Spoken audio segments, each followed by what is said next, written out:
Okay, good day once again, guys. So we stopped at this part of the video, so let's just continue. So I move my football around closer to my object, so I can something like this. So let me just group this together. So I've grouped this. Could bring it right somewhere here. Now I have my PES 2021. So let's just add that.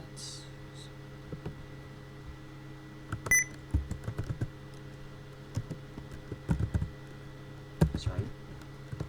So I have my PS 2021. So now I could just look for a text like this on my font list or a font my font list.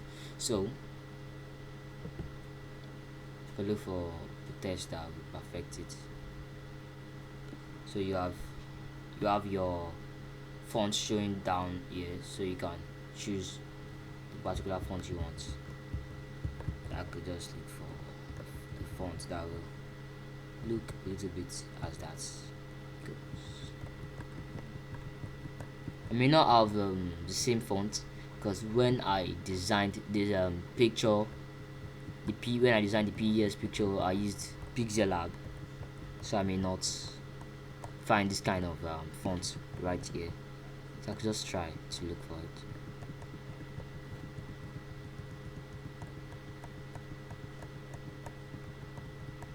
Okay, not to waste time, let me just pick one. Let me just pick this one. So we won't waste time on searching for a particular font. We just pick this one. So I have this. So now I have my PS 2021. I can make it a little bit bigger because it's a little bit bigger than the football. So now I want to give them a separate color. My PES white color and my 2021 is cyan color. So I can just Control K, which means break. So now I broke my text into two parts. So I used Control K, or you can have it from here. Break apart. So you can have it from break apart, also Control K, as you can see. So this is what we use. So now let me give this a white color and give this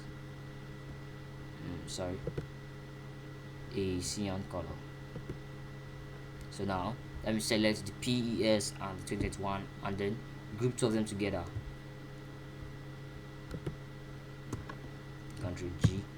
So now I have my PS and 2021 together. Now to do this thing, or should I say this object, firstly we need a cyan background, looking more of a rectangle with a curve head. So we can do that with our rectangle too. So we just left click and drag, so we can have a rectangle. Now in this part of the video we'll be using our effects function of our shape tool. So I explained that in the last video, so let's just use that. So this is our first function.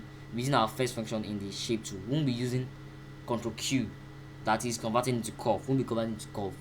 So let's just click on that. So we have this black big node. On the second function you have a blue node. On the first function you have a black node. To get the second function you have to use Ctrl Q, and I explained that at the beginning of the video. So let's just use this. So I left click and then I drag it in, so I can have something like this. I drag it like this, so I can have something like this. So I have this, then click out. So I have my rectangle forming something like this. So I'm just decrease this a little bit. So bring it closer to it, and then use my text to type in season updates. Okay, let me just type it outside.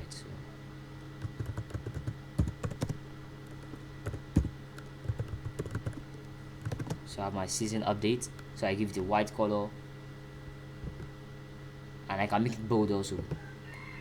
So giving me this, then I give this a cyan color. So after giving a cyan color, I need to remove my outline. I can use F12, or I'll just come up here and have my none. So I remove my outline and then bring in my seasonal updates into this. Then I could place my seasonal update in the center of the object by drawing. I draw my box round the two objects I want to arrange. Then I click on letter C and letter E. So now I have my objects as the center. Then I can group them, Ctrl G. So I have the two of them grouped together. Sorry, just need to decrease, okay, a little bit. So I have this. Now I want to arrange my football, my C football, my PS 2021, and my season update in a center form. So to do that, the same thing, I have to select all the objects I want to arrange, and then I click on C. So everything is arranged. Then I can group them together since I'm not touching them again. So after grouping them, I want them to be at the center of my background, of this whole background. I want them to be at the center of this whole background. Then I click shift, I hold my shift down and I click on the background and I click on C and E. So I have my object at the center. So now I can increase my object.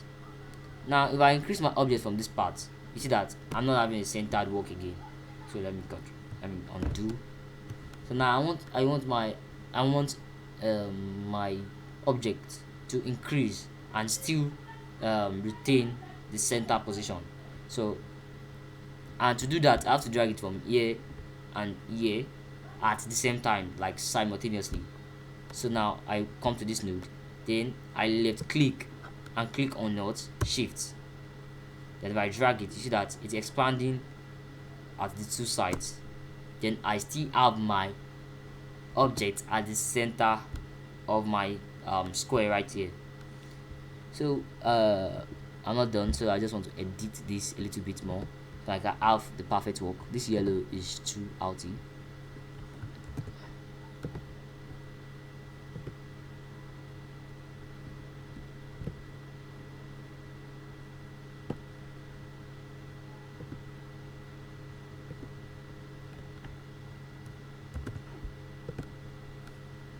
So I'm ungrouping them because I've grouped them before. So I can just drag them in. I can just drag this yellow in. Maybe something like this. So I still want to edit this one.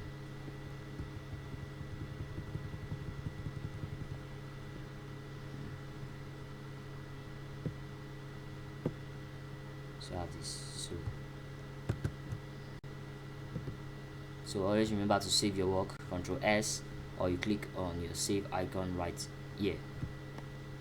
So now, if you take a good look at my blue background, you see that this blue background is a little bit lighter than this. So that is introducing us to another tool, which we call the CorelDRAW tool. So CorelDRAW tool, it is used to take a particular color from another object and then put it into another object. So I click on my tool, then I have this droppy stuff or this icon. Then I click on the color that I want. Then I click on this color. Then it gives me a paint bucket. Then I move to the object that I want to change the color. Then I left click on it also. So I have this color. So this color is saved as this color. And let me just click out. Now I have my PS 2024 football update and so on.